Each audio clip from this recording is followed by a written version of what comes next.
Buenos días. El comunal siempre ha sido un contrapoder al poder actual y siempre ha habido un grado de conflicto entre lo que queda del comunal y las instituciones actuales, estatales, empresariales. Eso se observa inmediatamente cuando te metes en el mundo profundo medieval y encuentras personas que te lo cuentan, ¿no? Yo recuerdo muy bien en una aldea de Teruel como los vecinos del pueblo, que ya quedaban 4 o 5 casas abiertas, me dicen, nosotros en nuestro comunal siempre hemos luchado contra el ayuntamiento. Nuestra preocupación siempre ha sido decirle al ayuntamiento, fuera, fuera, vete, esto es nuestro, no es del ayuntamiento. Entonces ese conflicto ellos lo habían vivido día a día, desde siempre, ¿no? Personas que andaban en torno a los 90 años ahora. Claro, ellos no saben situar ese conflicto en el marco real que se da por falta de conocimientos históricos, porque cuando yo les preguntaba, bueno, pero el comunal de vuestro pueblo, ¿de dónde viene? ¿Qué es? ¿Qué significado tiene? Pues ahí ellos patinaban, no sabían qué decir, ¿no? Pero la vivencia del conflicto y de que ellos eran un contrapoder que estaba siempre amenazado por el poder constituido era obvio. Estas personas eran totalmente apolíticas, totalmente, no tenían, yo estuve hablando bastante tiempo con ellos y eran apolíticas. No comprendían bien cómo se había llegado a la situación que ellos habían vivido, ¿no? Ahora tenían el problema de que en el encinar comunal el gobierno de Aragón les había impuesto la obligación de entrar con un agente forestal para solo cortar la madera y la leña que el agente forestal les dejara. Ellos estaban totalmente de acuerdo conmigo que eso significaba la eliminación de facto de la propiedad comunal, puesto que si ya no puedes entrar allí y hacer lo que crees que tienes que hacer, eso ya no es un comunal, eso es un sitio en donde el gobierno de Aragón te dice lo que puedes hacer o no puedes hacer, ¿no? Es una expropiación del comunal de facto, y ellos lo vivían así, ¿no? Ellos alegaron en un documento que desde tiempos inmemoriales sus antepasados y ellos habían gestionado el encinar y que el encinar existía gracias a su gestión y no tenían por qué ir allí el señor con ellos no podían entrar ya en el monte, salvo a pasear, si no era con el agente forestal que les decía qué ramita podían cortar y qué ramita podían, ¿no? Entonces, claro, esto es un ejemplo ínfimo del conflicto que hay. Entonces, pues la noción de contrapoder está implícita en la categoría de comunal. Yo creo que al nivel que están ahora las cosas, en el momento que hemos llegado, pues el comunal necesita ser conocido.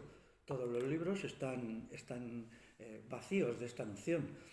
Hay una autora catalana que tiene un libro que se llama Los problemas de una historia sin comunal. Es decir, se ha escrito la historia sin hablar nunca del comunal. Entonces la historia del siglo XV, del siglo XVI es aberrante, ¿no? Tiene que venir un señor como David Basberg, que él es estadounidense, y escribir 2 libros sobre el comunal diciendo que es imposible entender la historia de España, sustituye a España por pueblos ibéricos, sin introducir el comunal, y que él se ha quedado estupefacto de ver que eso no se cita. ¿Eso cómo afecta en la conciencia de la gente? Que la gente no conoce lo que es el comunal, no sabe nada, porque se ha hecho desaparecer, ¿no? En algunos sitios desaparecer totalmente, como en Cataluña, cuando Cataluña es uno de los territorios con más comunal que ha habido, ¿no? Pero comunal hasta hace 50 años. En otros, aquí en Euskal Herria, no es tan fácil por muchas razones, pero en Castilla tampoco se ha conseguido eliminar del todo. Ahora entramos, por tanto, en una etapa en la cual tenemos que recuperar el comunal, la memoria del comunal y el futuro. ¿Cómo lo podemos hacer? Pues yo entiendo a través de una asociación. Tenemos que asociarnos. Hay muchos elementos, muchas pequeñas chispas que saltan por aquí y por allá, pero que en sí mismas no son capaces de producir un incendio. Si sumamos todas esas chispas, sí. Porque en realidad hay muchísimos elementos por aquí y por allá en muchos territorios, ¿no? Es difícil llegar a un territorio donde no haya algún elemento del comunal que todavía sobreviva, perviva, lo que sea. Pero han conseguido aislar todos estos elementos, cada cual está en su comarca o está en su pueblo, y entonces no tenemos un elemento unificador. Necesitamos una asociación que unifique todo esto, una asociación que sea lo más sencilla posible, lo más elemental, que combine un grado de eficacia con un alto grado de autonomía de quien se integre en ella, que también reúna unas condiciones de integración claras y precisas y ya está, ¿no? Y ponernos en marcha. Y entonces, ¿qué tenemos que ofrecer? ¿La recuperación nostálgica de lo que fue el comunal? No. el comunal como proyecto de futuro. Ahora es mucho más eso porque las sociedades europeas y las sociedades mundiales están llevando una deriva que yo la calificaría de preocupante, si no catastrófica.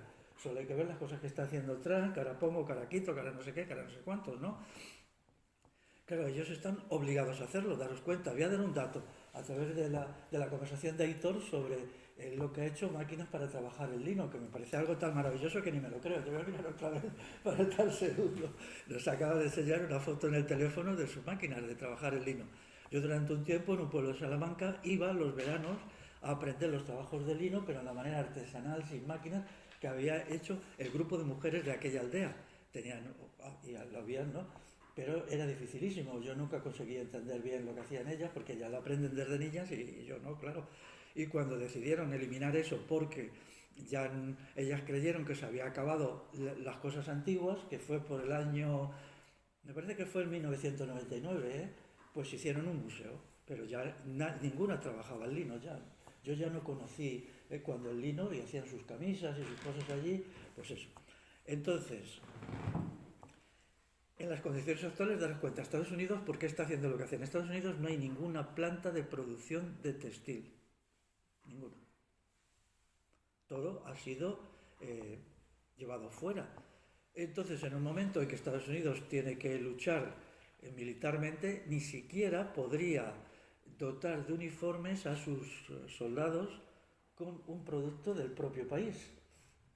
En estas condiciones es imposible toda la vorágine que se ha organizado a nivel mundial, cuando en el terreno tecnológico, económico y financiero China se está comiendo por las patas a Estados Unidos.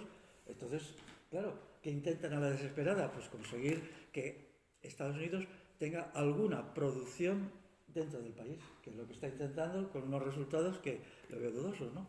Que deje de ser un territorio donde solo produce dólares, películas, abogados y alguna cosa más, y drogas. Es lo único que la sociedad estadounidense es capaz de producir hoy, ¿no? Entonces, volvemos a David Balber. Él llega aquí y se queda horrorizado de los manuales de historia que se enseñan. Yo también, ¿no? Hay que acudir a libros que prácticamente nadie lee. Por ejemplo, ahora caigo uno que es la expropiación del comunal en la provincia de Sevilla en el siglo XV. Siglo XV. Han pasado, y entonces hay una autora que estudia cómo el comunal empieza ya a ser privatizado en el siglo XV en lo que hoy es la provincia de Sevilla. Entonces, pues claro, esos libros no los lee la gente normal y se ha dado una versión equivocada. Bueno, entonces, ¿cómo podríamos funcionar? Pues, en primer lugar, toda asociación que defienda al comunal tiene que ser una asociación libre, no registrada, porque el comunal no se registra. Eso es, ¿no? Una asociación libre que exista per se, porque sí. Tiene que existir porque sí, y no entrar en los juegos del asociacionismo legal, ¿no? Mucho más cuando esta asociación tiene que entrar inevitablemente en choques legales fuertes. Para mí uno importantísimo es la cuestión de por qué, lo dije ayer, ¿por qué solo en los pueblos de menos de 100 habitantes es posible el concejo abierto? ¿Por qué no en pueblos de 20.000 o de 100.000 o de 1.000.000? ¿A alguien se le ha ocurrido poner esa limitación? Que diga quién ha sido, ¿no? Que nos explique por qué. Eso sería uno de los muchos choques legales o semilegales. Otro es la definición de comunal que hace la legislación española y autonómica, ¿no? En la Constitución española, en la Ley de Bases de Régimen Local, hay que explicar cómo ahí hay una interpretación del comunal que tiene una cierta parte de verdad, pero que en definitiva está equivocada, ¿no? Porque deja en la ambigüedad el hecho más importante, que los comuneros son plenamente propietarios de sus bienes, que no son simplemente usufructuarios, que no usufructan unas tierras que no son suyas, sino es una propiedad plena y absoluta. Y eso ellos no lo dicen, la ley de bases no lo dice. Entonces hay que entrar en una batalla, decir, esto es un engaño, ustedes saben que están mintiendo, quien redactó esta ley en 1986 sabe que está mintiendo, que esto es una mentira. No se han atrevido a hacer la tontería que hacen en Inglaterra, que dicen, todas las tierras de Inglaterra son propiedad del rey. Aquí a tanto no llegaron porque alguien le debió de dar vértigo hacer eso, ¿no? Porque es una mentira tan asquerosa, pero entre líneas se puede leer. Entre líneas se puede leer eso, y eso no es verdad. Bueno, entonces necesitamos una asociación que fuera una asociación de naturaleza libre. Es decir, que se base en su propia soberanía, que su soberanía no sea ni demandada ni delegada del Estado. Pasamos del asunto y aquí estamos. Esa es mi idea. Luego, esa asociación tiene que tener una declaración de objetivos. Eso es fundamental, ¿no? Toda asociación existe para cumplir unos fines, porque si no, la gente no entiende para qué existiría. Entonces, esos fines pues hay que definirlos, ¿no? Uno de ellos es preservar el comunal hoy existente y mejorarlo. Otro sería regenerarlo, el comunal actual. Es interesante, ayer Toño, el de la montaña leonesa, lo que dijo, ¿no? Cuando habla conmigo, ayer estaba un poquito cortado, pero cuando habla conmigo, pues dice, aquí son, algunas aldeas son bandas mafiosas que se dedican a expoliar los montes y a vender todo lo que pueden, ¿no? Eso contradice la esencia del comunal, que el comunal no busca el enriquecimiento, hay un tabú absoluto. De todas maneras, sí dijo algo, pero eso hace ya muchos siglos que no se hace. Periódicamente las sociedades comunales entran en periodos sucesivos de acción revolucionaria, en la cual cada 15, cada 20 años, cada 10, pero eso se dejó de hacer ya en el siglo XII. Se investiga las sociedades para ver si se ha concentrado demasiado la propiedad y si alguien ha conseguido por algún método concentrar la propiedad en sí misma, esa persona se le expropia. ¿Entendéis lo que quiere decir? Y luego dentro de 15 años se vuelve a hacer otra vez. Y se hace a dos niveles, en el terreno económico y en el político. Se ha concentrado el poder político, está lo suficientemente disperso para que nadie tenga demasiado poder, funcionan los sistemas de democracia directa, se mantiene la cuestión del mandato imperativo, todo eso, ¿no? Y entonces se revisa, toda la sociedad es como un examen de toda la sociedad, decir, a ver, vamos por el buen camino, mantenemos los principios de libertad política, libertad civil y libertad económica, o las cosas están empezando a degenerar. Entonces eso se hace periódicamente. Que yo sepa, eso se dejó de hacer ya en el siglo XII. Daros cuenta que el comunal es una historia milenaria, entonces, o sea, a mí me habla alguien del comunal en el siglo XVIII y digo, eso es ayer, ¿no? A mí lo que me interesaría sería conocer el comunal del siglo VII, por ejemplo, que no tenemos ningún documento, pero bueno. Por lo tanto, sería una declaración de intenciones y objetivos. Segundo, una definición de comunal que explique qué es comunal y qué no es comunal. Esto hay un lío tremendo, ¿no? La gente no sabe en realidad, ¿no? Por ejemplo, una cooperativa no es comunal. Una calle no es comunal. Una calle no es un bien comunal, es un bien de uso común. Es la diferencia más importante. La cuestión es quién tiene la capacidad de tomar las decisiones. Quien toma decisiones es el propietario, ¿no? Pues entonces, ¿quién toma las decisiones sobre una calle o una plaza? Pues las toma el ayuntamiento, básicamente, ¿no? Básicamente, totalmente, ¿no? Un tren también es un bien de uso común, pero no un bien comunal, puesto que es de la empresa, sea estatal o privada, que es dueña de esto, ¿no? Entonces, el comunal es un ejercicio de soberanía. Yo soy soberano porque yo decido, ya está, ¿no? Entonces, donde se es soberano, y eso es la definición que tenemos que imponer de comunal. El comunal es una forma de soberanía económica, que incluye un elemento importante de soberanía política y soberanía jurídica. La soberanía jurídica es el derecho pirenaico, que es la forma como se dice en el mundo vasco, el derecho consuetudinario. En tercer lugar, necesitamos, 1, 2, 3. Los orígenes y la historia, brevemente explicada. Si no se entienden los orígenes y la historia, no se entiende el comunal. El comunal no surge de un proceso evolutivo, porque es tan diferente a otros tipos de sociedades que no puede evolucionar, salvo a mal. La historia del comunal desde el siglo XIV o antes ha sido la historia de su evolución a peor. Es una evolución a peor, ¿no? Por ejemplo, eso se ve muy bien en la forma de distribución del producto. El comunal puro establece el producto según las necesidades de cada cual. Es decir, se trabaja y luego se ve en el colectivo qué necesita cada cual. Es decir, cada cual trabaja tanto como puede y al mismo tiempo cada cual recibe tanto como necesita. Pero ya muy pronto, probablemente en el siglo XVI, se sustituyó por el principio de la equidad. La equidad significa que uno trabaja tanto y recibe según su trabajo. Aquí hay una injusticia implícita, ¿no? Porque hay la gente que por enfermedad o lo que sea no puede trabajar, ¿no? Bueno, la atiende su familia. Estas dos formas de distribución del producto, solo la primera es auténticamente comunal. Que yo sepa, ya no existe en ningún lado desde hace mucho. En los últimos sitios que se mantuvo el principio ese es en Asturias, que todavía hay un autor del año 1905 que lo describe para algunas aldeas asturianas, ¿no? Esto es tan raro, no es tan raro. Así funciona una familia. ¿Cómo funciona una familia? Pues una familia funciona, la gente que trabaja ingresa, bien sea en dinero o bien sea en especies. Cuando pues hasta no hace mucho los caseríos ingresaban mucho más en especie que en dinero, ¿no? Ingresaban bienes, productos, ¿no? Y luego cada cual consumía según sus necesidades. Los niños no ingresaban nada, pero consumían lo que necesitaban, los ancianos y tal. En realidad, daros cuenta que la economía comunal lo que pretende es convertir a los núcleos de los municipales en una gran familia. Ese es el criterio, ni más ni menos, ¿no? Ese es el criterio. Por eso yo ayer le di mucha importancia a ver si se podría reeditar el libro de Bonifacio de Echevarría que dice La vecindad, ¿no? Sobre la vecindad, porque se explica muy bien cómo los criterios de vecindad eran casi indistinguibles de los de familia. Y ese libro no es del año Catapún, él lo escribió en 1933 por observaciones que él hace alrededor de Donosti, que es donde él vivía.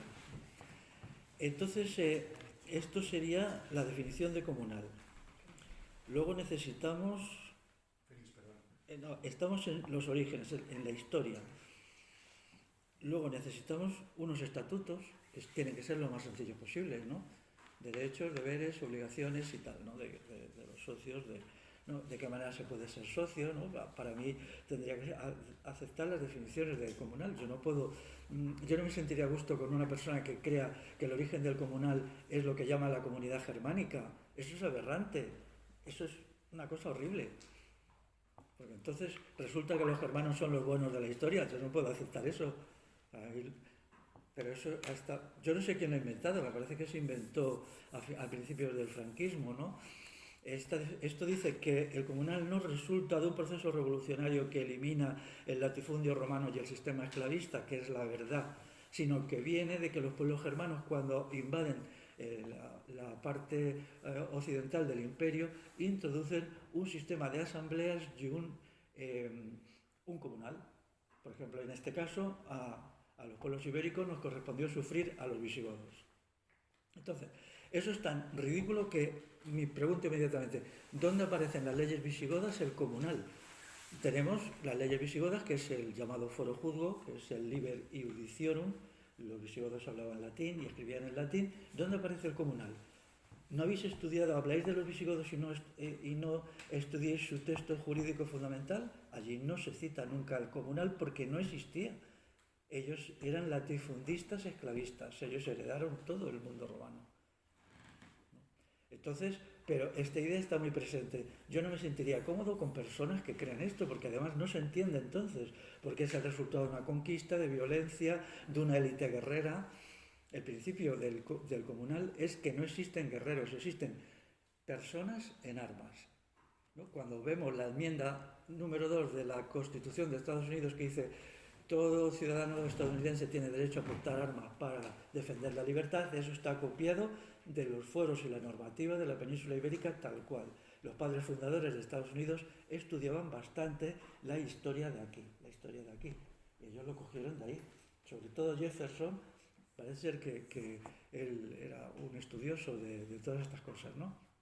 Entonces habría que establecer una institución de ejércitos no profesionales, como aparecen, por ejemplo, a mí la definición más bonita que hay de eso quizás sea la que hay en el foro de Guipúzcoa, que es del siglo XIV. Bueno, habría, por tanto, que estudiar sus análisis e historia. Luego, hay que definir el espíritu de comunalidad, que es el conjunto de bienes inmateriales imprescindibles para que el comunal funcione. El comunal no es un sistema económico y no se basa en leyes económicas. Se basa en una disposición interior de las personas que se realiza según las categorías clásicas de virtud cívica, virtud personal, adhesión al bien y un principio de, digamos, convivencialidad. Ahí nos valdría muy bien leer a Felipe Esquiroz, ¿no? Felipe Esquiroz fue genial porque él tiene un libro que se llama Institución Comunal y Utopía. ¿Qué dice él? Dice, yo he estudiado comunal en Navarra. Tiene 2 libros, uno se llama La historia de Navarra y otro algo así también. Y él, que esto dicho, cuando él lo dice en el año 1990, a mí me influyó mucho, ¿no? Dice, el comunal no solo es pasado, es futuro, por eso le pone la palabra utopía. Utopía siempre es un proyecto futuro, ¿no? Entonces él dice, yo no quiero quedarme aquí en hablar que el pueblo tal y cual en Navarra, no, yo creo que las sociedades europeas están mal, porque ya en la época estaban muy mal, en decadencia, en declive, y creo que el comunal es la solución. Él, en vez de sumarse a las utopías de la época, sociales y tal, busca en el pasado la utopía para su futuro. Es un libro bastante mal escrito y bueno, se nota que él ya pues no sé, a lo mejor ya estaba muy mayor y ya no escribía bien, pero bueno, a mí me inspiró mucho, ¿no? Fue el que me dio la idea de que el comunal es el futuro. Y luego necesitamos un análisis del comunal ya existente. El comunal ya existente es un comunal comatoso, está en estado de coma, ¿no? Se está desintegrando, está, pues bueno, ya no cumple los fines, ¿no? ¿Por qué se ha desintegrado? Pues por la decadencia de su población. Es muy fácil echar la culpa al Estado de todo, pero también es ¿qué hizo la gente para que eso no sucediera? Realmente se mantuvo en los principios del comunal, por ejemplo, los sistemas de ayuda mutua generalizada, búsqueda del bien público y no del bien privado, todo esto, pues eso empezó a decaer bastante pronto, ¿no? Entonces hay que hacer un balance que no solamente sea crítico de los factores externos, sino también autocrítico de los factores internos. Los factores internos. Es decir, también la sociedad comunal es la sociedad más satisfactoria. Esto de que ahora dice la gente, quiero ser feliz y tal, bueno, quiero decir, yo no quiero ser feliz, pero bueno, la gente que quiera ser feliz, ¿no? La gente que quiera ser feliz, ¿por qué era la sociedad más satisfactoria? Porque era aquella en que las emociones psíquicas de ayuda mutua y relación entre las personas sublime hacía que el individuo viviera como en una especie de paraíso. Ahora vivimos lo contrario, ¿no? La sociedad actual es el conflicto interpersonal realizado. La teoría del filósofo inglés Hobbes, la guerra de todos contra todos. Pero es que una guerra de todos contra todos, ¿cómo desgasta, eh?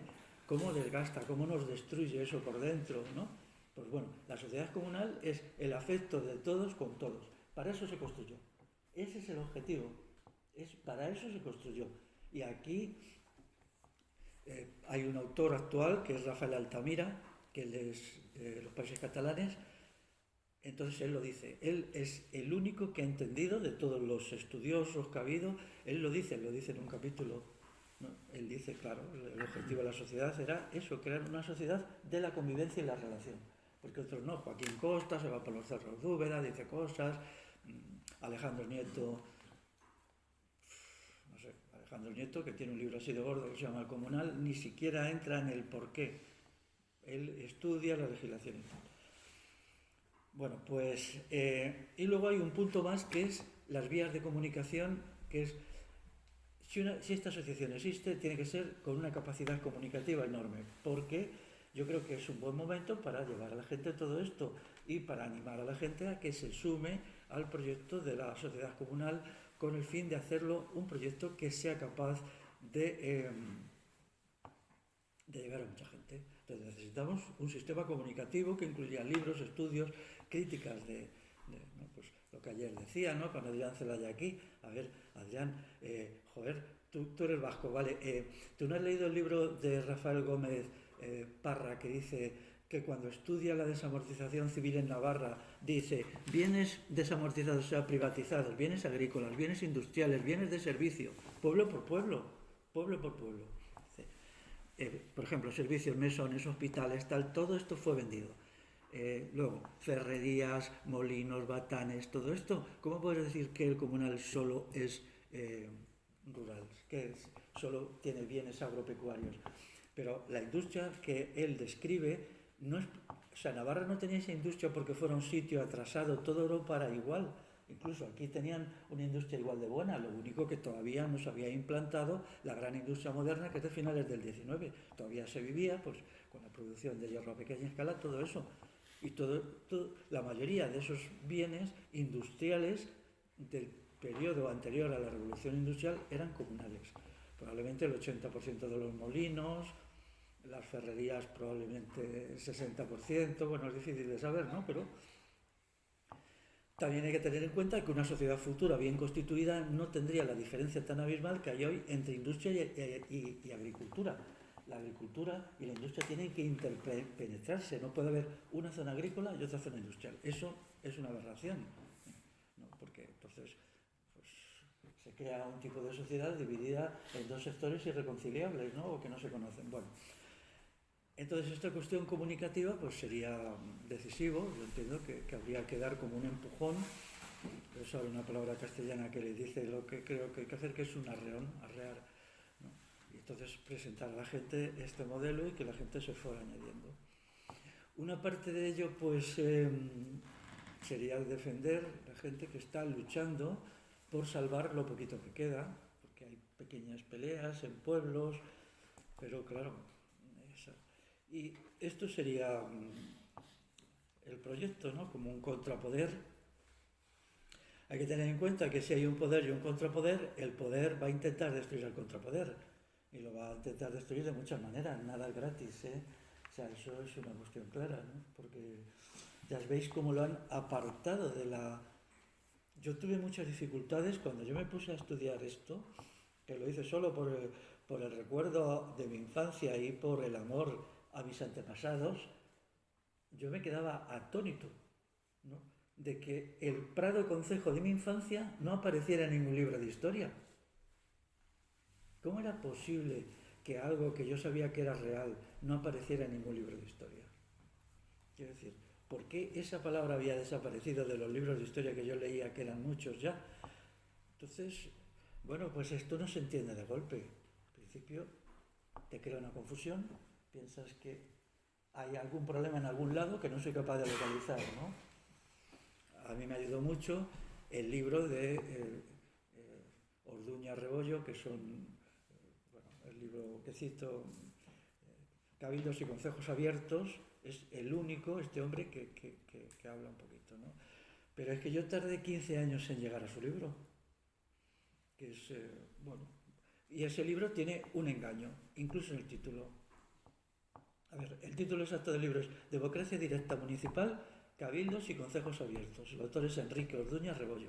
Os lo recomiendo que lo leáis. Pero ese libro os va a engañar incluso en el título. Y ese engaño es responsabilidad. Este engaño lo ha urdido su autor conscientemente. Es imposible que él no supiera que su título estaba engañando a quien lo lee. Porque es un hombre muy culto, ¿no? Entonces él da mucha información, además lo da por territorios, Castilla, País Vasco, Cataluña, tal, ¿no? Se olvida de Andalucía, suele pasar, ¿no? Por aquella idea de que esto no existía en Andalucía, lo cual es mentira, ¿no? ¿En dónde está el engaño? Democracia directa municipal, no, democracia directa general, porque él olvida que las instituciones de las Cortes en la Alta Edad Media eran el lugar de confluencia de todos los poderes locales. Los poderes locales no se quedaban en el ámbito local, sino había algo que eran las Cortes donde se unían. Entonces él lo que hace es eludir el análisis de las Cortes. Las Cortes de Navarra luego cambian de naturaleza cuando aparece el Estado de Navarro y la realeza se mete allí, en Castilla igual, en León. En León es donde primero se hace. Se hace ya a principios del siglo XI. Pero no me hablen del siglo XI, que eso es ayer. No, a mí hablarme del siglo VII. Y él sabe perfectamente que no es así. Entonces, por tanto, ¿qué tenemos que hacer? Presentar una demanda al señor, este hombre, diciéndole, ¿usted por qué ha dicho eso? Explíquenoslo. Le invitamos a un debate, hacemos un vídeo y que usted nos explique por qué ha ocultado esa verdad decisiva. Porque él lo que quiere es llevar el agua al molino del Estado de la siguiente manera, que es la siguiente. Vale, en las aldeas podéis hacer vuestras asambleitas, pero el poder central lo va a tener el Estado. Ese es el mensaje implícito. Se dice, es que hubo un tiempo que eso no fue verdad. Daros cuenta cómo te conceden ciertas verdades para ocultar la verdad principal, ¿no? Porque si no hay un poder en la cúpula, no puede haber un contrapoder triunfante. No puede ser todo municipal ni todo comarcal. Tiene que haber algo arriba, ¿no? Para que la totalidad de la sociedad se autogobierne. Si no, claro, entonces él hace ese juego. Y es el mejor. Además es un hombre muy ligado al País Vasco. Él ha sido consejero mucho tiempo en Álava, de la Diputación Foral de Álava. Él ha sido como 25 años, murió hace 2 años el señor Alejandro Nieto, ¿no? Y el señor también, ellos eran como una una pareja, un dúo. Entonces, bueno, pues esto sería... Luego, otro punto más, pues habría que crear equipos de trabajo, ¿no? Equipos de trabajo que incluyeran, pues, aportar a la gente que necesite ayuda. Yo sufrí mucho aquí hace año y medio cuando este hombre que os conté ayer, pues decía que le habían cortado las hayas de su aldea en Guipúzcoa y habían hecho lo de las palomas y que ellos no sabían qué hacer, ¿no? Si hubiera una asociación con un ámbito, una capacidad movilizadora, le podríamos haber ayudado, ¿no? Podríamos haber ido allí a su aldea y haber dicho, aquí qué pasa, ¿no? Porque estos robos se hacen con impunidad porque saben que la poca gente de la aldea no va a hacer nada o va solo a hacer un oficio como ellos hicieron para decir, oiga, que nos están robando la madera, que eso no vale para nada, ¿no? Porque, bueno, sí hay que hacerlo, pero no te cumple. Luego, pues hacer un trabajo de explicación enorme, editar algunos libros, por ejemplo, volver a reeditar lo de David Basber. Los libros de Basber están publicados por el Ministerio de Agricultura español. ¿Por qué? Pues porque David Barber también tira su pedrada, ¿no? Él hace un estudio muy bueno, pero no entra en los orígenes de eso. Los orígenes es...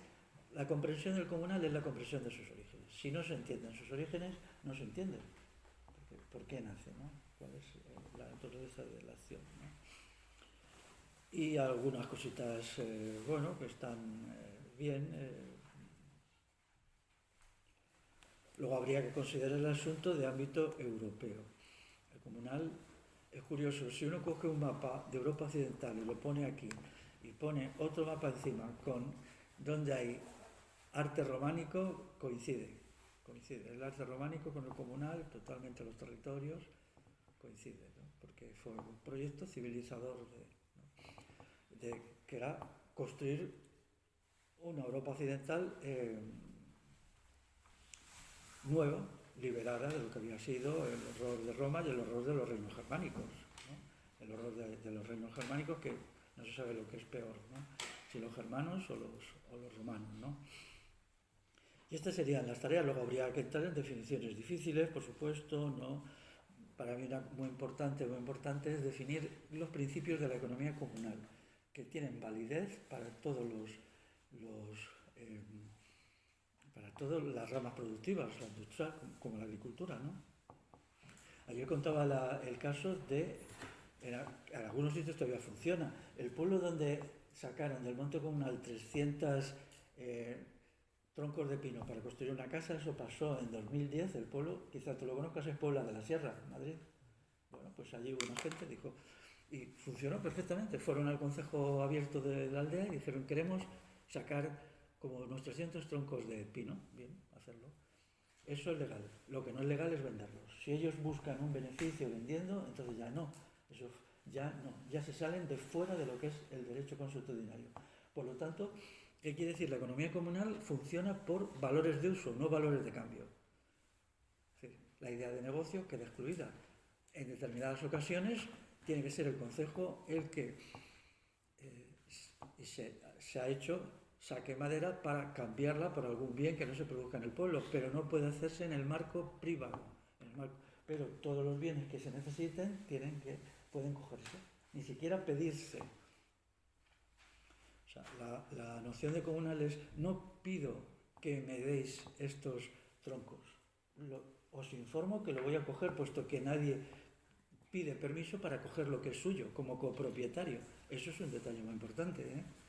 Y yo recuerdo cuando ellos lo hicieron, que yo lo estuve hablando y les dije, no, vosotros tenéis que ir al concejo a pedir, vosotros tenéis que ir al concejo simplemente a informar, porque los árboles son vuestros igual que de los demás, ¿no? Bueno, pues esto hay que explicarlo, hay algunas cositas más, ¿no? Entonces, pues nada, y luego trabajar tendría que hacerse también una estructura organizativa de base, por territorio, por lenguas y tal, para que pues, la cosa funcionara. ¿Esto se puede hacer? Yo pienso que sí, ¿no? Hay un elemento más que es, vamos a hacer, o lo haremos en una situación de preparativos de guerra, de militarismo. La cuestión del rearme va a seguir en todo el mundo adelante, por desgracia, pero también, bueno, pues las sociedades muertas, que eran las sociedades europeas, eran sociedades ya cadavéricas, con una población muy, muy degradada, como se pone de manifiesto en que la demografía sea desastrosa, y entonces pues todo esto va a hacer que esas sociedades entren en una cierta efervescencia, ¿no?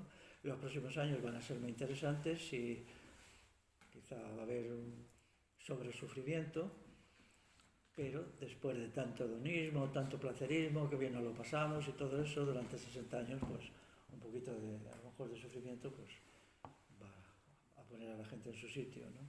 Y es en ese contexto donde tenemos que hacer, donde se debe hacer el proyecto del comunal.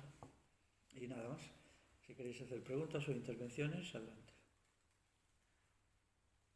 A ver, a mí el comunal me parece una idea fabulosa, me interesa mucho, desde que te oí a ti soy un convencido del tema, pero yo es que pienso que comunales pequeños, locales, a lo mejor te dejan, pero como tema generalizado no te van a dejar. No te van a dejar porque va en contra de las directrices que tiene.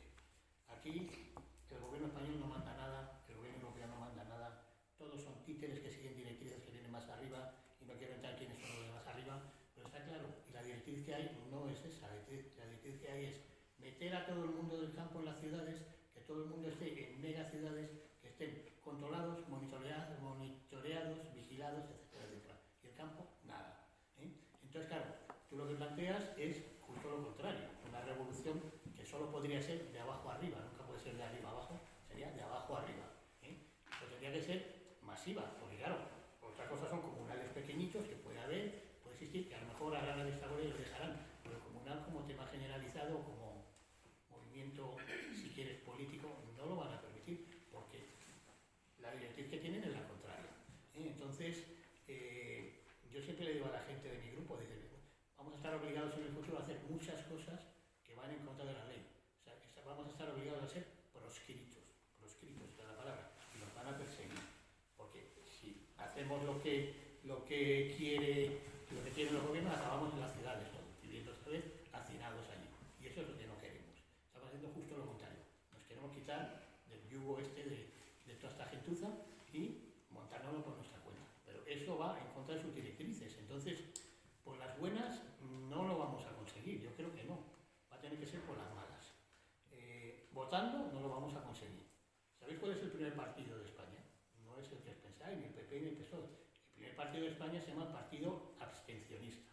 Si hubiera un partido que aglutinara toda la abstención, tiene 40% de los votos. 40%, el doble que el siguiente. Pero verdad que no está organizado y no es un partido y tal.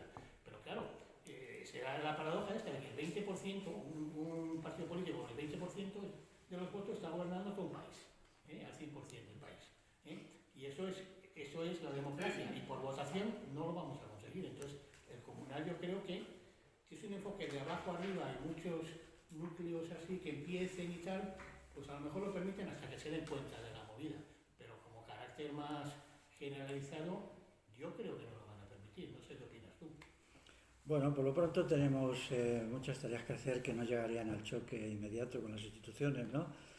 Desde la recuperación de tecnologías esenciales, como lo que hace Hitor, es decir, el dar un vuelco a la idea de la tecnología, ¿no? Sustituyendo la idea de tecnología como una gran mole y cambiándola por algo que se autoconstruye, máquinas que se autoconstruyen, como él ha construido para el trabajo del lino y para otros muchos trabajos, ¿no? Eso ya daría un grado de autonomía muy fuerte a la gente en la satisfacción de una necesidad básica como es el vestido, ¿no? Porque vete tú a saber aquí lo que puede pasar. Se puede crear una vía naval y de repente nos llega algodón aquí porque las vías de comunicación en el Atlántico están cortadas por la flota china, por la flota americana, y están allí tirándose cañonazos y no llega algodón, ¿no? Entonces habrá otra vez que tirar de los productos de aquí, ¿no?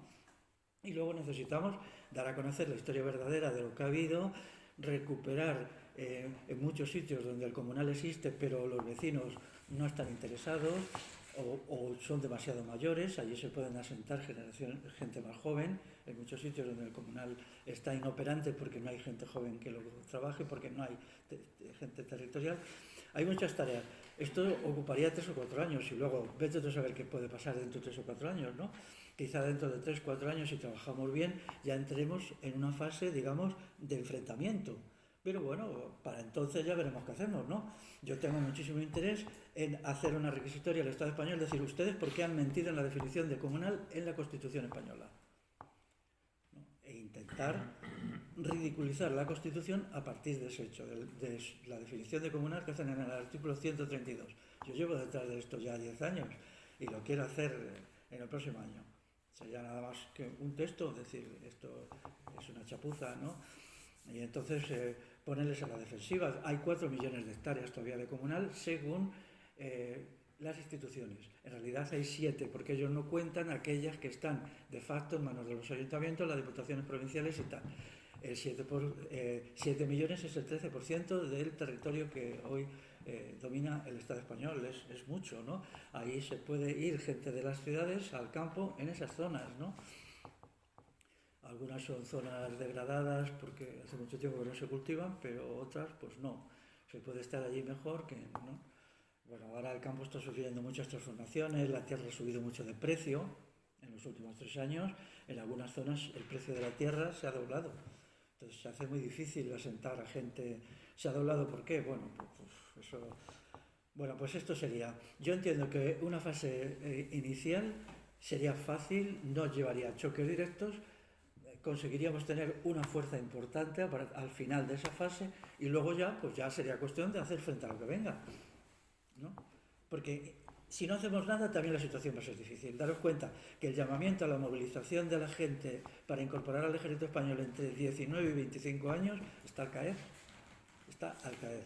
Puede ser que sea este otoño, puede ser que sea el invierno que viene.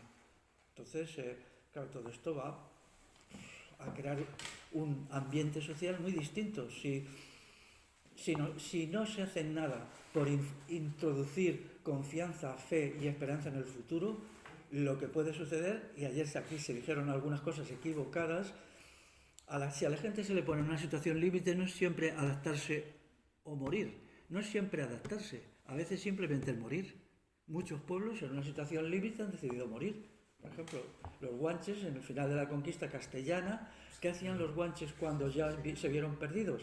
Se iban a los barrancos y se tiraban masivamente, cientos, miles de personas. Ellos no querían vivir bajo el dominio castellano de la corona de Castilla en el siglo XV y entonces pues se mataban, ¿no? Ahora mismo en las sociedades occidentales hay un impulso al suicidio tremendo y eso es un asunto que tenemos que tratarlo también. ¿Cómo se elimina el impulso al suicidio? Diciendo, el futuro es duro, pero existe. Hay futuro. Exactamente. Y es que de todas formas... ¿Qué palabras? Bueno, yo me mando también para hablar de Fernando, ¿no? Sí. Sí, que has dicho no nos van a dejar y a mí esa frase me ha hecho pensar qué quiere decir eso. Quiero decir, si viene alguien con intención de matarte, pues no le vas a pedir que por favor no lo haga, ¿no? Por ejemplo, o sea, es un poco la actitud, ¿no? Que nos sale sin querer. Y en la misma línea, lo de que no lo vamos a conseguir por las buenas, por las malas tampoco, quiero decir, porque tampoco es que tengamos una fuerza para enfrentar, yo creo que eso se ha visto bastante. Bueno, es mi sensación. Pero es que tampoco hace falta. Esta es otra cosa que nos han metido en la cabeza, ¿no? Como que hay que enfrentarse o yo creo de verdad que la estrategia es simplemente hacerlo y punto. Y que el sistema, los estados, el nuevo orden mundial, me da igual, quien sea, hará lo suyo, pero cada uno, y en conjunto, claro, tenemos que hacer lo nuestro. ¿Yolanda? Sí. Yo no he profundizado en el Más alto, Yolanda. Sí. Yo no he profundizado en el tema del comunal, pero sí estoy interesada en estudiarlo y en el origen. Pero no sé qué relación podría tener con todo el tema de la ley natural en contraposición con la ley positiva escrita, que yo pienso, sin conocer a fondo el comunal, que tiene relación. Y la ley natural habla de soberanía del hombre y la mujer, digo, no sé si tiene relación. Yo en la cuestión de la ley... En lo jurídico, la ley natural natural siempre está por encima de la ley positiva escrita. Lo de la ley natural es una cosa anglosajona, inventada en Estados Unidos.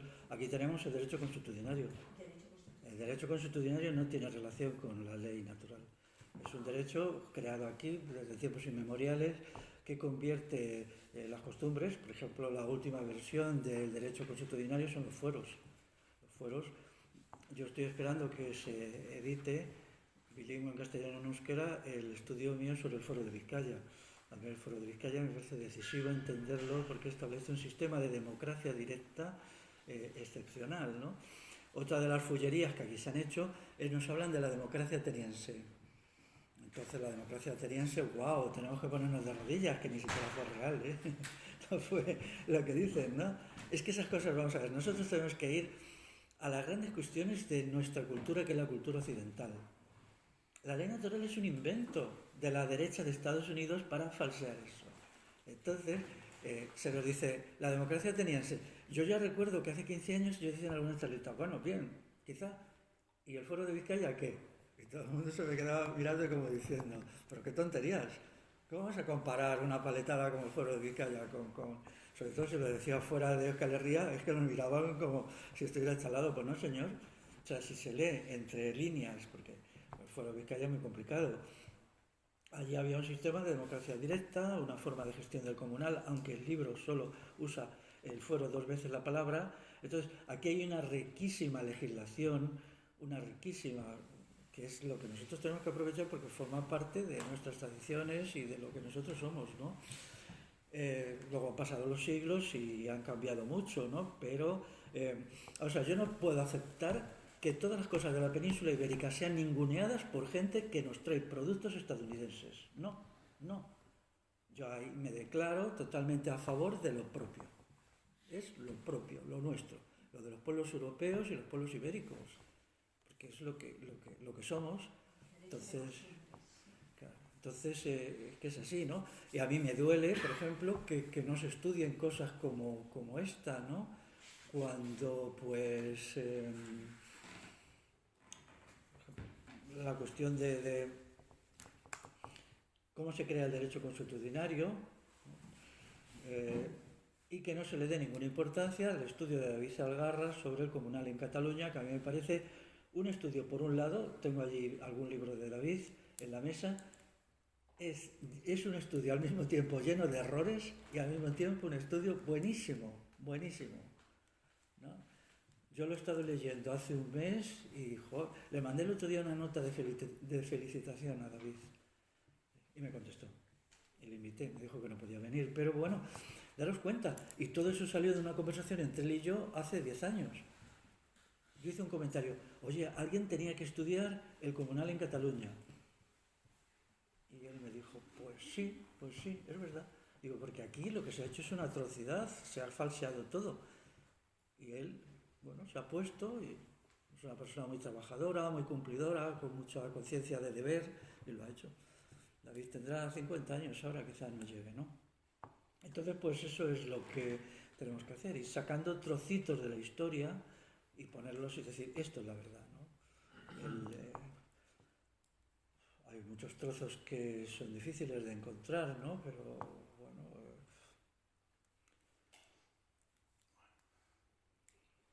Yo contestando así, Tenemos a Teresa y Fernando.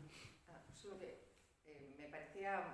me parece súper interesante que siempre hay espacios en los que se puede hacer, y además cuando eres pequeño, y voy a referirme, por ejemplo, a los pueblos ocupados en Navarra. Hay uno que tiene más de 40 años, que se ocupó hace más de 40 años, y hay otros en Arizcure que se rigen por el hecho de que cada uno pone lo que tiene según sus capacidades y recibe según sus necesidades. Y en el sur de Francia también, desde los años 60, conozco una comunidad de comunidades, la Communauté de l'Arche de Lanza del Basto y así, y el principio básico es ese, gente laboriosa que hace, cada uno luego tiene su pedrada más por aquí veis, pero el fundamento es este. Y yo conozco gente de las escuelas agrarias y dice que los jóvenes tienen dificultades. Los jóvenes urbanos que quieren instalarse en el campo tienen dificultades, pero siempre hay donaciones, ir a los comunales o ocupaciones. No más. Quiero Hay aprovechar, pueblos que ya están en práctica desde hace mucho y es... quiero aprovechar para decir que las cosas que han pasado son muy graves. Cuando vais a permitir una pequeña anécdota personal, cuando yo escribía en Egin y el punto yo era de Euskal Herria, que yo llegué a publicar quizá 50 artículos, ¿no?, antes de que cerraran Egin. A mí siempre me extrañaba mucho por qué en estos periódicos prestaban tan poca a la historia de Euskal Herria, ¿no? Yo a veces cuando iba en Hernani, cuando tenían la redacción allí, pues yo de vez en cuando me quejaba, ¿no? Y cuando trataban temas de la cultura vasca siempre tenían un saborcillo a folclore, que a mí me fastidiaba, que no me gustaba, ¿no? Porque yo pensaba que eso no era folclore, era vida auténtica, ¿no? Pero bueno, yo entonces era muy ignorante y me callaba siempre, ¿no? A veces hacía una pequeña protesta con alguien, ¿no? Por ejemplo, cuando yo me hice con un ejemplar del Foro de Nájera, en esa época Nájera era parte del reino de Nájera-Pamplona, bueno, era la capital del reino, ¿no? Y también muy brevemente hice un pequeño comentario: ¿por qué no hacéis un estudio sobre el Foro de Nájera? No me escucharon, no me dijeron nada, nunca se hizo el estudio, ¿no? Pero bueno, ahí está el fuero, ¿no? Es un fuero fundamental del siglo XI, ¿no? Y entonces, pues claro, de aquello ha venido una interpretación de las cosas que nos deja sin proyecto, ¿no? Porque, vamos a ver, no se pueden hacer proyectos de futuro sin tener en cuenta el pasado. O sea, la gente de antes no era tonta, como creen los progresistas, no eran idiotas, no eran gente que estuviera... no, eran solo el pasado. Entonces, ellos se han enfrentado a problemas tan graves como los nuestros o más, y a veces los han resuelto súper bien. No sería ninguna tontería aprender de cómo ellos han sabido resolver sus problemas, ¿no? Y darle a la historia una continuidad. La historia tiene un pasado, tiene un presente y esperemos que tenga un futuro. No está muy claro que hoy la humanidad tenga futuro, precisamente por el problema de la demografía. Pero si tiene que tener un futuro, ese futuro de alguna manera tiene que estar relacionado con el pasado. Pero no copiar el pasado, porque nunca se copia nada. Toda generación tiene que ser creativa respecto a las anteriores. Pero es una contradicción. Por una parte tiene que ser continuista y por otra rupturista. Esa doble naturaleza de rompemos con el pasado y recogemos lo del pasado es la esencia de un buen hacer histórico, ¿no? Pero aquí se hizo un corte. Antes hablaba de Eugenio Monesma. Yo admiro a Eugenio Monesma, pero siempre que me he visto con él, siempre se me torcía el gesto, porque él está haciendo algo muy bueno, recuperar oficios antiguos, pero lo está llevando al público, que es súper visto sus vídeos, con un mensaje equivocado. Esto es pasado, y solo es pintoresquismo del pasado. Entonces, yo en alguna ocasión que le he dicho: Eugenio, ¿tú no te das cuenta que a lo mejor el sistema productivo actual es súper chapuzas y en algún momento puede venirse abajo y tendríamos que acudir por mera supervivencia a las cosas del pasado actualizadas? Él eso no lo entiende, no, porque le han vendido la idea de que el pasado al lado del presente es nada, porque para una fábrica actual con un taller de los que se tenían hace 80 años, visualmente la fábrica actual es impresionante y antes era una chapuza, ¿no? Pero eso es solo una percepción equivocada. Si él estudiara un poquito de economía se daría cuenta que quizá las cosas no son así, ¿no? Entonces, bueno, pues hemos llegado hasta aquí con esta visión. Puede ser que muchas cosas del pasado sean solo pasado, pero no todas, no todas. Y cuando yo exigía, bueno, no me te voy a exigir nada, si yo no decía nada hasta hace 15 años, me metaba, ¿no? Por ejemplo, ¿por qué solamente se dice que existe la democracia ateniense? ¿Por qué? ¿Por qué no existe la democracia vizcaína? Por ejemplo, la Comuna de París. Si vosotros leéis una historia sobre la Comuna de París, la rebelión del proletariado en 1871, la pregunta: ¿por qué se llama comuna? ¿Por qué comuna? Y no otra cosa. ¿Por qué no se llama el socialismo de París? Porque el pueblo de París se niega a usar la expresión socialismo y la pone comuna. ¿Qué significa comuna? Comuna significa comunal. Ellos recogen de sus tradiciones de la Edad Media la idea de los sistemas de gobierno por asambleas y de la economía comunal. Por eso se llama comuna, ni más ni menos. ¿Eso dura solo 2 meses? Sí, porque hay una guerra y los prusianos, los prusianos y la República Francesa, ¿no? Pero bueno, 2 meses es mucho, es un accidente histórico. ¿Cómo acabó? ¿Cómo? ¿Cómo acabó? Pues acabó. Vamos a ver, el Estado francés, cuando los prusianos llegan a París, el Estado francés huye, el ejército huye. Y entonces el pueblo se apodera de las armas y establece un sistema, ¿no? Pero porque no había poder, el poder había desaparecido. Entonces, no se les ocurre, por ejemplo, Carlos Marx está en París. Nadie va al señor Carlos Marx a decirle, oiga, organícenos la vida. Ellos pasan de Carlos Marx y de todos los teóricos que había mogollón. Y entonces cogen y se vuelven a las tradiciones comunales de siempre y organizan de acuerdo a lo que habían sido las comunas francesas. Ya está. Pero claro, cuando el Estado francés se da cuenta que ahí hay una verdadera revolución popular en marcha, pues empieza a hostigarlos y llegan a un acuerdo con los prusianos para hacerles un bocadillo. Por el lado oeste estaba el Estado francés y por el lado este los prusianos. Entran y hacen una matanza. En el cementerio a ver si lo digo bien en francés, de Père Lachaise, del padre Lachaise, es donde están enterrados todos los comuneros. Se supone que se fusilan 50.000. Pero ellos no tuvieron la intención de hacer ninguna revolución, fue solo decir, el Estado se ha ido, ¿ahora qué hacemos? Y entonces acuden a las tradiciones de siempre de Europa Occidental. O sea, es así, no es algo pensado. Es algo que sucede solo por una guerra que inicialmente era entre el Estado francés y el Estado prusiano. Nada más. Una de las muchas guerras que ha habido en Europa, a ver qué Estado manda, ¿no? Y es así. Entonces, esto también es importante en un sentido. Tenemos que estar preparados porque va a haber muchos vaivenes en la historia en los próximos 10, 20 años, porque la cosa está muy caliente, hay mucha efervescencia y puede ser que se presenten oportunidades únicas. Podemos saberlas aprovechar o podemos no saberlas aprovechar. Y entonces, bueno, desaparecen, ¿no?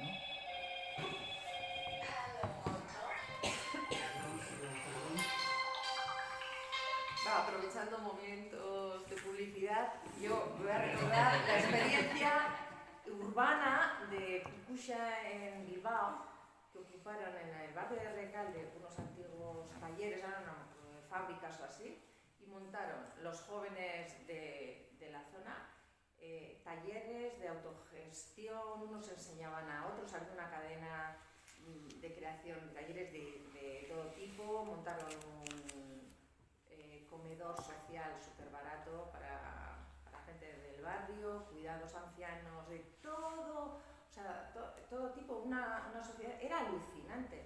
Y el ayuntamiento les cerró ¿no? Y les combatió a tope. Pero el potencial estaba ahí, el espíritu, el sentimiento, ¿no? En algún sitio está. Aquí era fácil reconocer eso. Mira, cuando yo decía antes, contestándote a ti, que no me acuerdo su nombre, ahí sea eso. No te van a dejar, es eso, no te van a dejar, aquí tienes los ejemplos, es que... Yo lo entiendo al revés, disculpa. Que yo lo entiendo precisamente al revés, sus ejemplos. No, espera. No te van a dejar porque te van a pasar a sangre y fuego en cuanto te desvíes masivamente. Eso es lo que van a intentar. Yo no he dicho que no haya que hacerlo, hay que hacerlo. Por eso he dicho que vamos a estar obligados a ser proscritos y a tirar por la calle de en medio. Pero ¿sabéis lo que podía favorecer mucho todo esto? Paradójicamente, que haya un gran crack, una guerra, un tal. Porque entonces, cuando te vengan, les vamos a decir, oiga, mire, déjese usted listo. Aquí tenemos que sobrevivir. Pues tenemos que sobrevivir, sus leyes me las paso por ciertos sitios. Entonces, porque lo primero es sobrevivir. Entonces, un gran crack, paradójicamente, va a beneficiar todo esto, porque entonces ya sí que te sales, ya es casi sálvese quien pueda, y entonces ya puedes aprovechar para hacer todo esto que en condiciones normales no te dejarían o te pasarían la sangre y fuego. Te van a dejar, porque entonces ya sí que es una auténtica revolución popular y lo que menos quieren en vez de una guerra es encima tener ellos un levantamiento interno, ¿no? Entonces, yo creo que eso puede favorecer mucho, pero yo os voy a dar datos de por dónde van los tiros. Hay un acuerdo en la Unión Europea, actualmente, se hizo el año pasado, no escrito, no figurará, no saldrá en ningún lado, han decidido a qué va a dedicarse cada país. Y las normas que tiene cada gobierno de cada país es a qué me tengo que dedicar yo. En España, a España le han dejado, España va a ser el proveedor de energías alternativas de toda la Unión Europea. Placas y molinos van a estar aquí, por toda España, y tienen el servicio a toda la Unión Europea. Y va a ser la industria turística europea. Esos son los roles que nos han dejado. A cambio, ¿qué tenemos que hacer? Desmantelar la agricultura y desmantelar la industria. La industria ya está prácticamente desmantelada. La agricultura, yo estoy rodeado de agricultores y hablo con ellos todos los días. Me están diciendo, cada vez nos sacan una ley nueva, cada vez nos sacan una norma nueva y nos tienen acogotados. Si nos giran un poquitín más, cerramos. ¿Qué significa cerramos? Vendemos a las energéticas, que se lo queden todo y que monten tal. No pueden más, no pueden más. Entonces, están siguiendo lo que les han dicho desde Europa que hagan. Acogótalos, cuando no puedan más, cerrarán y entonces nos quedaremos y haremos lo que tenemos que hacer en España, que es llenarlo de molinos y de placas. Por ahí van los tiros y lo están haciendo. De industria en España no queda nada. En 1975 España era prácticamente autosuficiente en todo. Fabricábamos camiones, coches, barcos, de todo nos lo hacíamos nosotros. Lo que tú haces, eso se hacía en 1975, masivamente. Teníamos una industria potente, la octava potencia del mundo en España, no somos la 35, creo, o algo así. Entonces, todo eso es posible, y el pueblo español es posible que haga eso y que recuperara eso. Lo que no le dejan porque las instituciones son otras. Tú dedícate a lo que te he dicho, energía para todos y turismo para todos. Y el resto, olvídate. El trigo, la cebada, todo eso, te lo van a dar los ucranianos. Las frutas y verduras te lo van a dar los marroquíes. Ese es el acuerdo al que se ha llegado. Es un acuerdo no escrito, ya no figurará en ningún lado, porque sería un escándalo. Vamos, a ver, ¿qué me dice usted que yo retira industria? Pero lo están haciendo. Es que industria no queda prácticamente. Y agricultura, vamos por el camino que van a tirar la toalla. Yo he estado en una negociación con los hombres de negro, en mi zona, con un agricultor. Le dije, yo te voy a ayudar y vamos a ir a negociar con ellos. ¿Sabéis cómo era la negociación con los hombres de negro? Que son los que vienen a comprarse las tierras para instalar los molinos. Le decían al agricultor, ¿cuánto gana usted al mes por hectárea? Al año por hectárea. En la zona mía, que es Tierra de Campos, en un año que se ve muy bien, un agricultor saca 300 euros al año por hectárea. Después de sangre, sudor y lágrimas, descontando todo, tractores, gasolina, todo, pesticidas, todo lo que tiene que ser. 300 euros al año. Le decían, muy bien, yo le doy 1.500 euros al año, garantizados, durante 30 años. Y usted se va, me deja a mí las piezas. 1.500 cada año. Entonces, yo con sangre, sudor y lágrimas saco 300. Tengo 68 años, mis hijos no quieren dedicarse. La mayoría venden, o alquilan, bueno. Y además me dicen con Sona, pero usted sigue siendo el dueño, no se preocupe, la tierra de sus abuelos, usted sigue siendo el dueño. Pero usted me la deja a mí 30 años, probable por otros 30, o sea que no la va a ver ni usted, ni sus hijos, ni sus nietos, ya. Olvídese de estas tierras. De usted sí, es el dueño, es el dueño hipotético.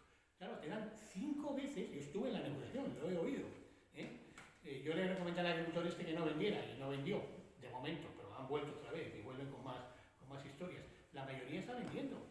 Claro, dice esto.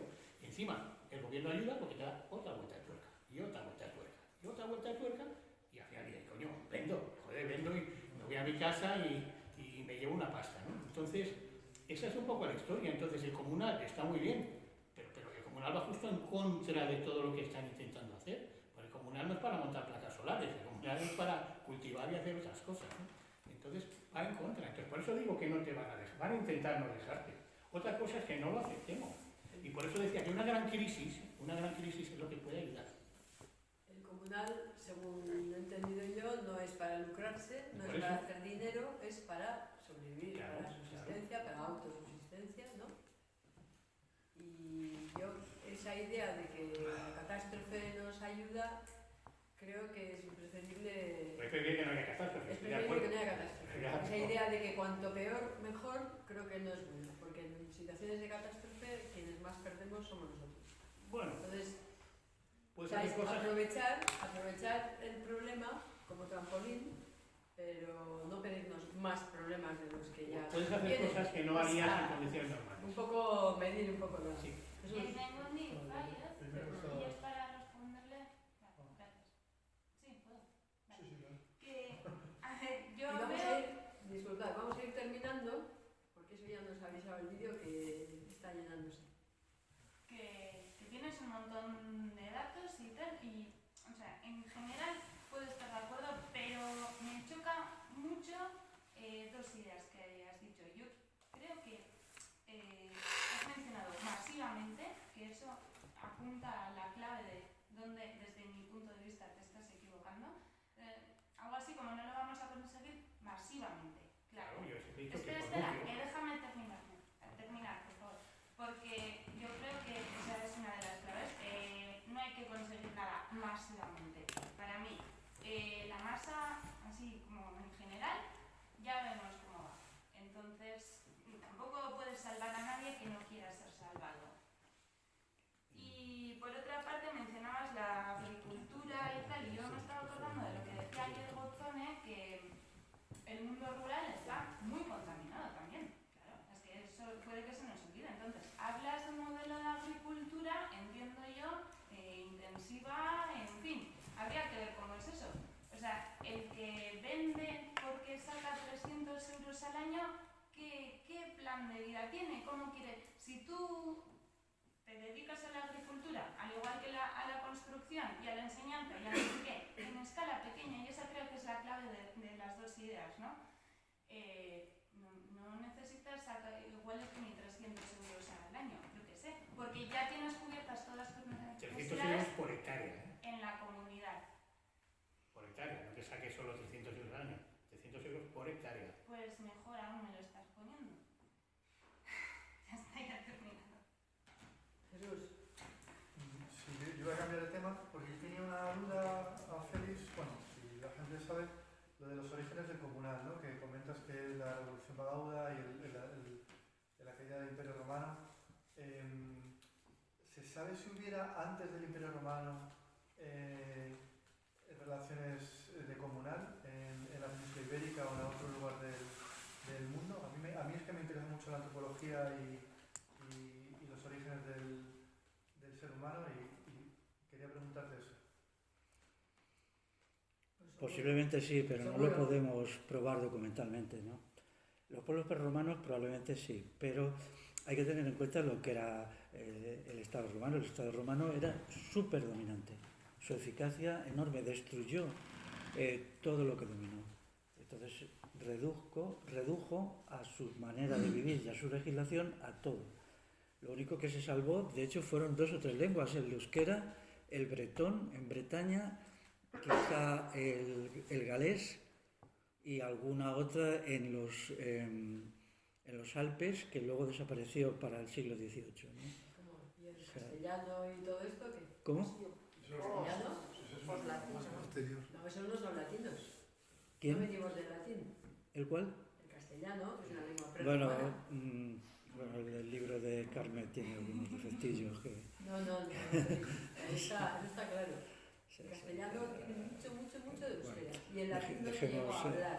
Sí, que Es una lengua dejémoslo de la lengua porque es un poco complicado, ¿no? Pero bueno, que existió. Vamos a ver, la idea de que cualquier pueblo se organiza comunalmente, eso hay que probarlo. Eso es una afirmación que puede ser que sí, puede ser que no, ¿no? Un pueblo en el Amazonas puede ser muy aparentemente natural y no tener estructura comunal, ¿eh? Hay que ver, por ejemplo, pues los estudios que se están haciendo ahora muy nuevos, que a mí me parecen muy buenos, sobre los pueblos americanos. Por ejemplo, el libro del Imperio Comanche, que uno piensa que el Imperio Comanche era comunal y era la cosa más monstruosa que hay. El Imperio Comanche era una monstruosidad. Alguien les ha llamado los nazis de las praderas. Entonces, lo que sabemos del comunal es que se crea por un esfuerzo consciente y deseado a partir de sociedades en ruinas. Lo que hay en otros sitios, pues no lo sabemos, es difícil saber, ¿no? Pero una visión de que pueblos por ahí podían funcionar comunalmente, quizá no sea verdad, ¿no? Si os parece, vamos terminando, ¿vale? Porque Gaby nos ha traído una propuesta, la propuesta Incinera. Entonces lo que haremos es cerramos esto. Si quieres intervenes, pero no es la última intervención. Hace un rato que te había pedido la palabra. Vale, pues a ti también, Tony y José Luis. Cerramos esta parte y mientras preparamos la pantalla, tal, Gaby nos cuenta la propuesta Incinera. Quería hacer una conclusión. Esto para mí es la preparación del Congreso Fundacional de Recuperar el Comunal. ¿Cuándo se podría hacer este Congreso Fundacional? Pues dentro de unos meses. Yo ya prepararé materiales, prepararé y buscaré quien quiera preparar, por ejemplo, un proyecto de fines, un proyecto de estatutos y tal. Yo entiendo que tal como están las cosas, pues no es necesario que haya mucha gente, con la gente que haya, se tiene que empezar a funcionar, el caso es que funcione aunque sea limitado, ¿no? Entonces, pues esto solo es la primera parte, ¿no? Así lo había entendido yo. Estoy contigo, Félix, que el comunal es un contrapoder y que el poder que tenemos institucionalizado está pues legitimizado a base de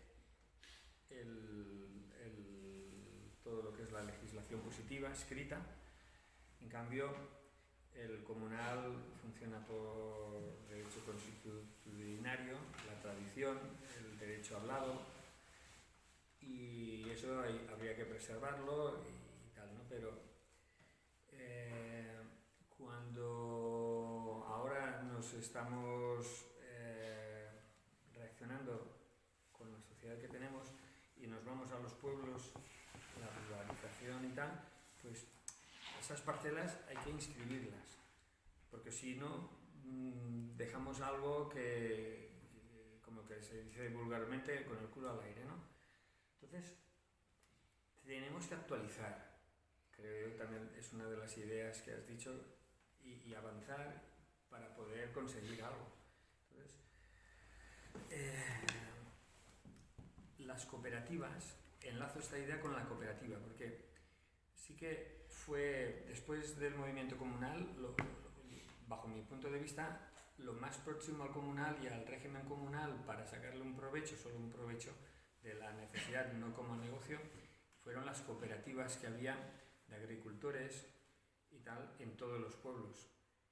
Y ahora pues el movimiento cooperativo pues que parece que está resurgiendo otra vez, y en cambio has hecho el comentario, Félix, de que no, que por ejemplo que las cooperativas no tienen nada que ver con lo comunal. Entonces, entre lo que tenemos que reaccionar contra lo que es el imperio legalista y tal, y lo del cooperativismo, ¿puedes explicarnos o sacarnos de dudas? Ahí, ¿cómo lo gestionarías esto tú, el impasse este? Bueno, las cooperativas en lo que tengan de positivo son apoyables y en algunos casos están bien, en algunos casos, ¿no? En lo que tengan de negativo, dependencia de los bancos y todo esto, pues se cortaría, ¿no? Pero yo sí entiendo, o por lo menos para mí, que tengo una tarea pendiente, que es el estudio a fondo del cooperativismo. Yo ese estudio no lo he hecho y sí lo tengo que hacer. Y lo quiero hacer pues lo antes posible, ¿no? Sobre todo el cooperativismo industrial. Sí, porque es que es el paso interno, evolutivo que vino, y que evidentemente lo que dices, ¿no? Que se han manipulado mucho algunas cooperativas y se les ha perdido el norte, ¿no? Pero las cooperativas, la esencia de la cooperativa es tener unos cooperativistas que sacan un provecho a unas cosas que son comunes, ¿vale? Para la autosuficiencia. ¿Y cómo se toman las decisiones? También con consejos rectores, desde las bases, y ahí se toman las decisiones. Y yo me parece que sería un buen instrumento, ¿no? José Luis. Sí, no, lo dejo. Vale, entonces vamos por terminada la